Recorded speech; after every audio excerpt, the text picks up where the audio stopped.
ব্যাংকে টাকা জমানোর অনেকগুলো মাধ্যম আছে, তবে সবচেয়ে জনপ্রিয় দুটি মাধ্যম হচ্ছে এফডিআর এবং ডিপিএস।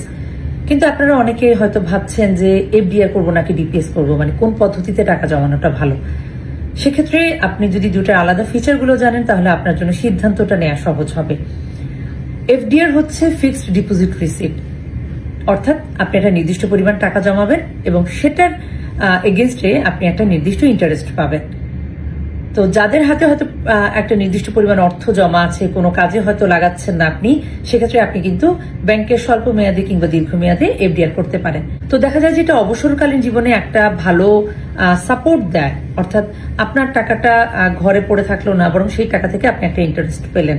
আপনি 3 মাস, 6 মাস, 1 বছর, 5 বছর, 10 বছর মেয়াদী এফডিআর করতে পারেন। আর এফডিআর আরেকটা সুবিধা হলো যে আপনি এফডিআর এর এগেইনস্টে চাইলে যে কোনো সময়ই 90% পর্যন্ত, অর্থাৎ আপনার এফডিআর এর 90% পর্যন্ত আপনি ঋণ সুবিধা পাবেন। সব ব্যাংকই এই সুবিধাটা দিয়ে থাকে।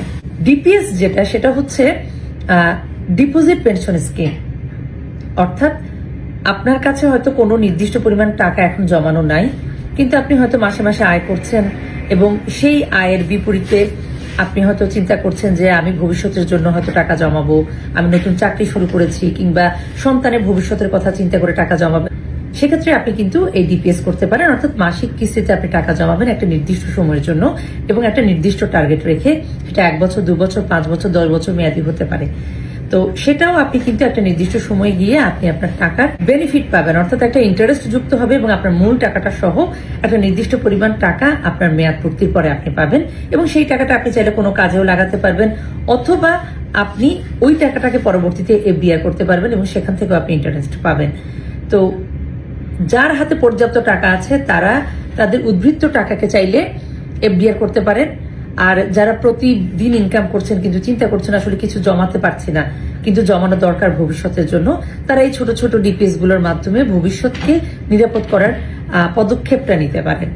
তো আমার কাছে মনে হয় ডিপিএসটা অনেক বেশি জনপ্রিয় তরুণদের কাছে, বা যারা একটু অল্প বয়সী, যারা এখনো ওইভাবে আসলে টাকা জমা করতে পারেননি বা নির্দিষ্ট পরিমাণ টাকা হাতে থাকে না, তারা ডিপিএস এর মাধ্যমে টাকা জমাতে পারেন। আর যারা আসলে চাকরি জীবন শেষ করছেন বা শেষের দিকে হাতে এখন একটা নির্দিষ্ট পরিমাণ টাকা আছে, তারা এফডিআর এ টাকা জমা রাখতে পারেন এবং সেই ইন্টারেস্ট দিয়ে আপনি কিন্তু পেনশনের মতো আপনি চলতে পারেন। তবে এফডিআর কিংবা ডিপিএস যেটাই করেন, সেটা করার ক্ষেত্রে আপনারা একটা জিনিস মাথায় রাখবেন, কোন ব্যাংকে করছেন।